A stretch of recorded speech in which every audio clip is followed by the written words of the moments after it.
Good morning friends and welcome to the pre-market view. We had a very strong close for the European and US markets. US markets were up about 0.5 to 0.6% and in fact for the whole week they were up about 1.8%.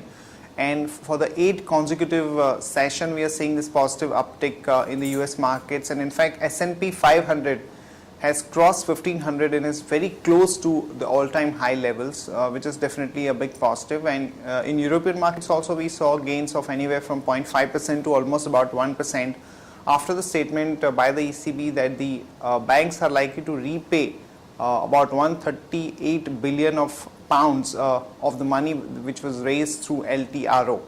And when we look at the Asian markets today morning, we have a mixed picture. The Japanese and the Korean markets are down about 0.5 to 0.4%, whereas most of the other markets like Hang Seng and others are up about 0.3 to 0.4% marginal gains there. And even SGX Nifty is suggesting that we are going to have a positive start to the tune of about 10 to 12 points. Talking about the flows, friends, FIs were net buyers in the cash market to the tune of 537 crore, whereas the domestic institutions were sellers to the tune of about 340 odd crore. In another important development, the euro has shot up to about 1.34 against the dollar after the statement by the ECB that I mentioned earlier. So overall risk on trade seems to be on in the various asset classes in the global markets. But back home we had a very smart recovery in the late session of Friday after about 3 days of losing streak that we had in our own markets.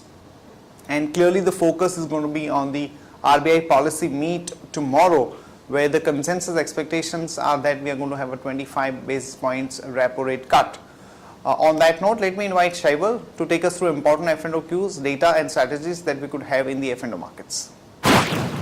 Good morning friends. Let's have a view at derivatives. Friends, we have been seeing that in Friday's trade that market has showed resilience at the lower level and lower levels and has bounced back very sharply, due to which we have seen that the PCR ratio has increased from 1.05 to 1.12. Now for the first time in this entire series on closing basis, we have seen that the Nifty future has turned into discount with addition in the open interest of around 5 lakh shares, which has been clearly indicating that short positions have been accumulated in the market. Talking about the implied volatility, it has cooled off marginally, but on the other hand we have seen that the volatility index VIX has increased marginally. So as the event is lined up tomorrow, from we've been awaiting the RBI policy, we would see some uncertainty in the market. But if we talk about the strikes, we have seen that on the call side reduction has taken place, whereas across the put option there's an addition that has taken place. In spite of reduction on the call side, 6,100 call option stands with the highest number of shares in the open interest, followed by 6,200 call option. Whereas on the put side, if we talk about 5,900 put option followed by 6,000 put option has seen a pretty good activity. So what we feel is that as weekly VWAP is placed at 6035, this level on closing basis would act as a support for the market in the coming days, and on higher side 6100, 6150 is the probable target which we feel. As we are trading above our weekly VWAP, our bias for the market is positive, and what we from intraday perspective we have identified 3 stocks. Lupin is looking positive, so one can maintain a stop loss of 590 rupees 45 paisa. TCS is also looking good, one can maintain a stop loss of 132040 paisa, whereas Mahindra & Mahindra is looking weak, so one can go short on Mahindra & Mahindra with a stop loss of 915 rupees. Thank you. Here are the important news and events that we are tracking today. Maruti came out with an extremely good set of numbers on all the parameters. The revenue growth was much higher than expectations at about 11,200 crore. And the realization per vehicle also registered a growth of about 3.4%. The contribution per vehicle at about 80,151 was also higher than most of the consensus expectations. And the operating profit margin was at about 8% versus the expectations of 7.7%. And the company is also trying to expand its presence by buying out land in Gujarat. So overall sentiment for Maruti is extremely positive. In another news, NTPC divestment plan is moving ahead as per schedule and is likely to take place on 7th of February. And the government is looking at raising close to about $2 billion through the stake sale. Axis Bank is looking at raising about 6,000 to 6,500 crore through QIP. So watch out for some action in Axis Bank stock in today's market.